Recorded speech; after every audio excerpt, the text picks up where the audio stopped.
Okay, we are live. Day 445. Camera's not working, but let's keep going. Today, we found a 5 bedroom home. So let me just show you my filters here. So right now I'm on Redfin and I'm looking at properties that have been a 4 bedroom plus. They've been on the market for less than 7 days. And this property caught my eye because it's a 5 bedroom. Normally, I think 200 grand is too high, but if you remember for the BRRRR strategy, right? BRRRR stands for buy, rehab, rent, refinance, and repeat. And when you're pursuing that strategy, let's use an example. If you were to buy a property for $20,000 and you spend $50,000 renovating that property, and now you make it worth 100 grand, now all of a sudden you are at a stage where you create $30,000 of equity of value in the home by forcing that value through your renovation. But now you're able to go get a debt service coverage ratio loan, a DSCR loan, where you're going to be able to go there and get a loan for 70% of the home's value. So you can go get a loan, assuming it's worth 100 grand, for $70,000. Now you're getting that $70,000 back in the form of loan proceeds, which essentially remunerates you for the entire cash pile or cash investment that you put into the first place, right? The 20 plus the 50. And now you can use the same $70,000 and rinse and repeat. You can go buy another property, do the same thing. And that's what makes this BRRRR strategy so scalable. However, what's that dependent on? It's depending on getting the ARV, the after repair value, correct. And how do you get the ARV correct, right? Because it's so important. Because otherwise, the alternative is you have to save 20% down. You have to save money from your job, get 20% down, buy a home, then do it all over again and save up for another 20% down, right? That's just a very, very slow process. In this scenario, what you're going to be able to do is you're going to be able to buy a property for 5 bed. So this property is 5 bed, 2 bath. Looks great, right? You look at the photos. Looks great on the outside, looks great on the inside. Modern kitchens, modern bathrooms, no flooring work, nice finishes. So what I'm going to do is I'm going to start writing down all the details related to this property. 2617 square feet. This was built in 1926. This is now listed for 210 grand. So on a dollar per square foot perspective, it's $80 a square foot. It's going to be listed 12/18/24. And the lot size on this property is going to be 0.3 acres. There is no carport, no garage, no basement. Carport, no garage, no basement. And this property, if I were to look at the subdivision here, I just kind of go in here and I kind of zoom out and I understand, okay, this is probably closest to Fairfield and Bellevue Heights. Fairfield and southwest of Fairview Heights. Fairview or Bellevue? Whoops. B-E-L. Great. Great modern renovation, modern kitchen and bathrooms, nice finishes, all fully painted with new flooring. So that's what it looks like. So now I know that this is probably, for this square footage, the top of the line, in my opinion, for a dollar per square foot perspective. So I would never, ever assume that I can get above $8 a square foot for this square footage type of home, because I think this is a very well done home, just cosmetically, not knowing what's going on with the roof, the guts, the plumbing, etc. I assume it's all fixed, but these are all the items that you're going to want to understand, right? Brand new roof, new HVAC, new brake panel. So all this stuff is new. Hey, Kyle. Hey, I appreciate that so much, Kyle. Thank you so much for sharing the underwriting videos. Man, if you ever want to underwrite a video together, just let me know. I'm happy to do it. This is why I do it. It just feels a little less lonely when you're doing it together, right? So now that I'm adding in all of these videos, and Kyle, you ever want to message me directly, you can always message me on LinkedIn or Instagram. I check and answer all my DMs. So let me know if you ever have any questions, man. Thank you so much for tuning in. I appreciate that so much. Thank you so much for sharing. Without people like you, I would have never had the home I grew up in. So I sincerely appreciate it more than you know. Thank you. All right. So the next step up here is we're gonna now that I got these properties right, it's really rare that you see 5-bedroom homes come on the market. But I'm noting this down because next time I am thinking about seeing if I see a home that's 2,000 square feet and I think there's an opportunity to convert it to a 5-bedroom home, I'm going to be looking at this property because honestly, it's really hard to find 5-bedroom homes. So pay close attention to the 5-bedroom homes that come on the market because this is what's going to drive it, right? Now, the reason I'm looking at properties that are coming on the market now instead of sold properties because I've already been tracking sold properties for the last 12 months. I've already noted them down. So now at this point, I want to stay ahead of the market. And here's what I mean. If you understand how the 30-year mortgage interest rates work, right? If you follow the 10-year treasury yield, right now it's at 4.4%. 30-year mortgage rates does this thing almost similar to a slow dance with the 10-year yield. As interest rates go up and down for the 10-year yield, 30-year mortgage rates tend to follow the same correlation or same pattern. But historically, there's been a spread between the 10-year yield and the 30-year mortgage rate. And historically, that spread has been between 1.5% to 2%. It's gone as high as 3% in the last couple of years. That's why you saw interest rates almost balloon up to about 8%, I think, at its peak. And that's really concerning because when your interest rates rise dramatically, right now it's still within reason because the spread has narrowed, but you can see it's almost coming back to the annual highs. When interest rates go up, your willingness to pay goes down. So you have to pay really close attention because the last thing you want to do is buy a property and get caught off guard with where prices are trending. Because if they're going down, chances are at that point in time, when you go to get your loan refinanced or get your home refinanced so you can pull back out your capital, that ARV estimate might be going down. And you have to understand how to hedge for that.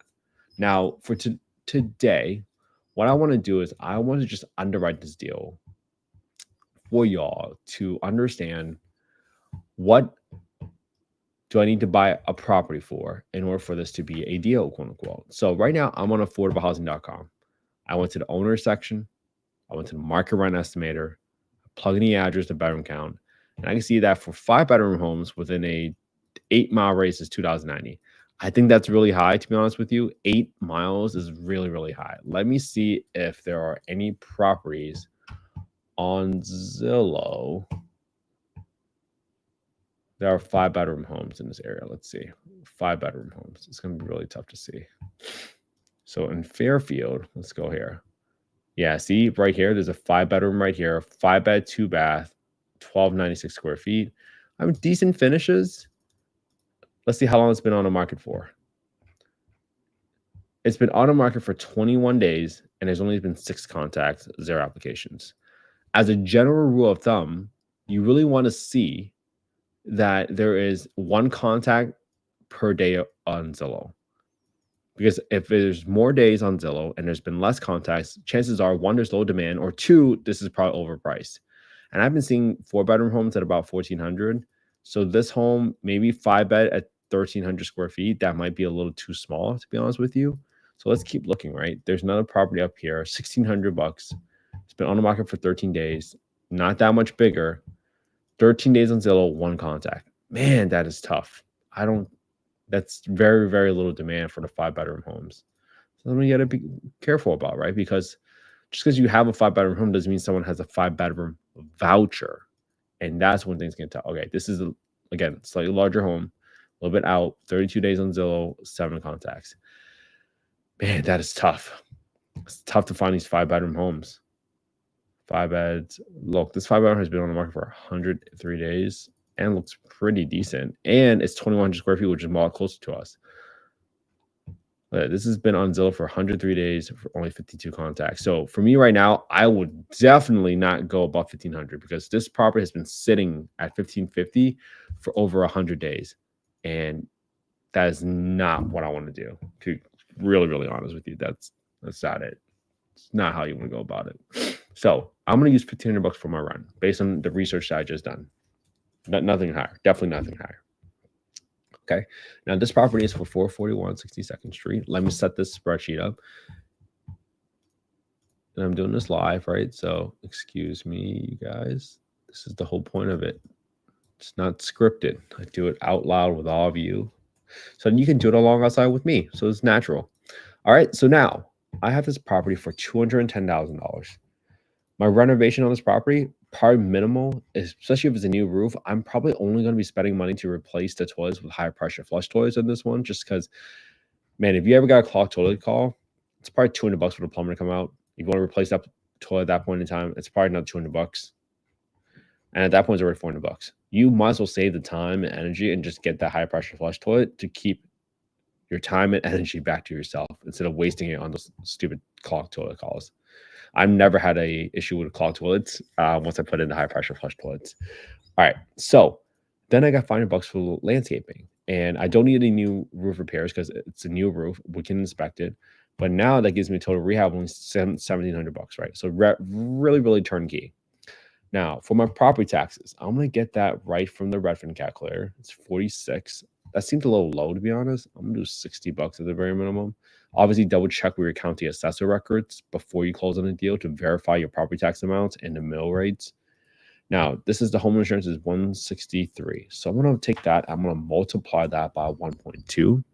And the reason I'm multiplying by 1.2 is because I'm adding a 20% premium to the insurance payment. Because I'm assuming that this $163 is meant for a primary residence property, not an investment property. Because insurance companies typically view investment properties as a higher risk. So they're going to charge you more. That's why I'm adding a 27% premium. Obviously, get an insurance quote before you close on the deal. All right. So then I got 10% for my maintenance. I got 10% for my property management, and I got 5% for vacancy. So this 10% right here, that is for maintenance. That's for future repairs. Yeah, we get a clogged toilet call every once in a while and use the money from this budget for it. Absolutely. But people tend to forget, even with a new roof, it's going to get replaced in 15, 20, 25 years, maybe 30. You get really, really, really lucky. But let's say you get a big bill for $15,000 to replace the HVAC, the air conditioning unit in 100 months. You didn't set aside $150 every single month for those repairs, you would have been overestimating your profitability because you underestimated your expenses. Because in my opinion, that money does not belong to you. That money should stay in the account and be ready for that rainy day when that repair is coming. And I call it a rainy day because look, that rainy day will definitely come. It doesn't matter where you live. Eventually you get a day of rain. All right. So now if I go to my down payment, right? So if I go to F19 and put in 25% down, and then for my cash to seller, I got my B4 times my asking price. I'm my down payment percentage. So I'll be putting down 52.5K. I got 2.5% for closing costs. I got 1680 for my renovations that we talked about. For my financing amount in K6 is going to be equals to B4 minus my down payment percentage in F19. And that's going to be me financing 157.5K. Thank you, Kyle. I appreciate that comment. That's really nice of you to say. Thank you, thank you, thank you. And then my interest rate is going to be 7.5% in K7. All right. Kyle, I hope you're starting your own YouTube channel. Let me subscribe to it.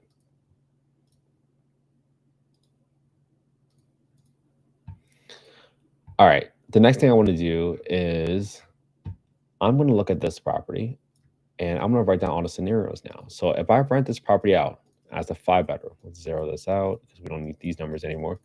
And I rent it out for $1,500.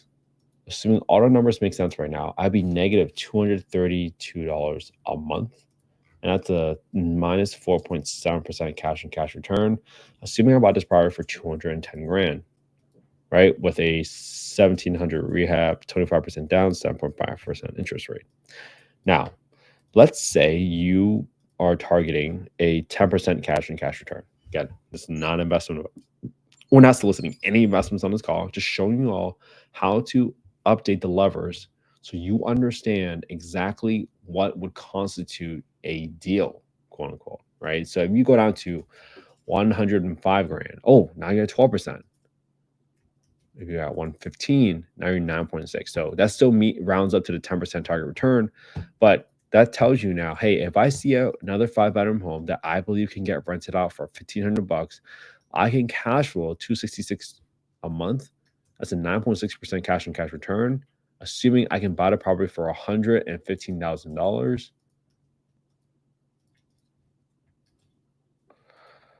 Right? That's it. Does that mean they're going to take your offer for 115? Probably not. But at least now you know. The point is to go through this exercise. And now let me do one more thing. Let's say the interest rates drop 1.5 points, just from 7.5 to 6%. See what happened to your cash on cash return number? It just jumped from 9.6 to 12.7.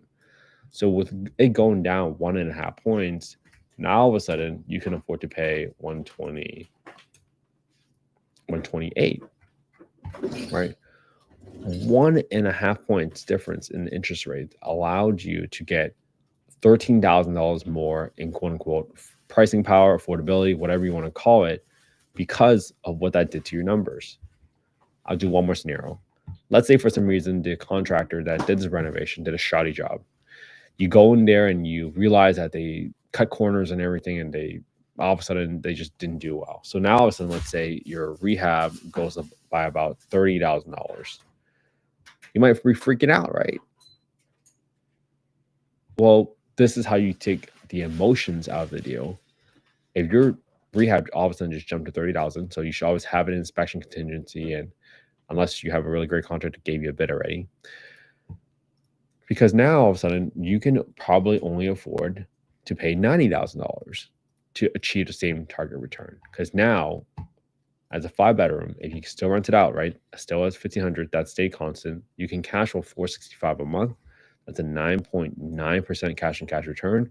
But in turn, you have to buy this for $90,000 now because your rehab jumped from $1,700 to $31,700. Again, keeping a 25% down, 6% interest rate. And that's an exercise I really want you to go through, because this is how you stay steady. This is how you stay consistent. And this is how you're able to explain to people why you think that something is a deal. So my hope is this: you copy my homework, right? If you guys want to copy the spreadsheet, I didn't make the spreadsheet from scratch. I got it from a few other folks. I modified it, tweaked it so that I can analyze these deals as fast as possible. Put in your name, your email, your phone number, go to affordablehousing.io, go to the Get Deal Analysis tool, put in your name, your email, phone number, and that's the fastest way for you to get a copy of the spreadsheet. I used to send this manually, but this was way faster so that I don't have to answer DMs separately just to kind of email people. And I hope you copy my homework, right? Analyze the same deal I analyzed today, and then put it on your own YouTube channel. Because at some point when someone asks you, hey, why do you think this is a deal? You can say, hey, I know that this is a deal because I've been looking at properties for the past 445 days.